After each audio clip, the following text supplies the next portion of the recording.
কবরে তিনটা প্রশ্ন হবে। মান রব্বুক, সেই উত্তর দিতে পারবে যে পৃথিবীতে আল্লাহর সাথে শিরক করে নাই।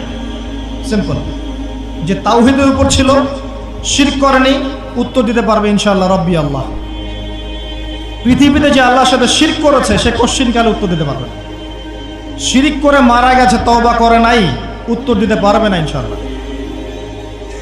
মা দীনুক, পৃথিবীতে যে দিন ইসলামকে চূড়ান্ত সত্য রূপে মেনে নেয়নি, পরিপূর্ণ দিন পালন করার চেষ্টা করে নাই, কোশ্চিন কালেও মা দীনুক উত্তর দিতে পারবে না।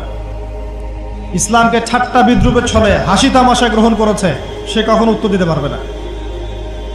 মান নবিয়ুক, পৃথিবীতে যে ব্যক্তি নবী সাল্লাল্লাহু আলাইহি ওয়াসাল্লামের সুন্নাহ মেনে চলেনি, জীবনে চলার পথে নবীর সুন্নাহকে পরোয়া করে নাই, অন্যের আদর্শ গ্রহণ করেছে, সে কোশ্চিন কালেও মান নবিয়ুক উত্তর দিতে পারবে না। কারা পারবে তাহলে? 1 নাম্বার তাওহীদ পন্থীরা পারবে, 2 নাম্বার যারা পরিপূর্ণরূপে ইসলাম পালন করেছে এরা পারবে, 3 নাম্বার যারা মুহাম্মদ সাল্লাল্লাহু আলাইহি ওয়াসাল্লামের সুন্নাহর উপর টিকে ছিল এরা পারবে।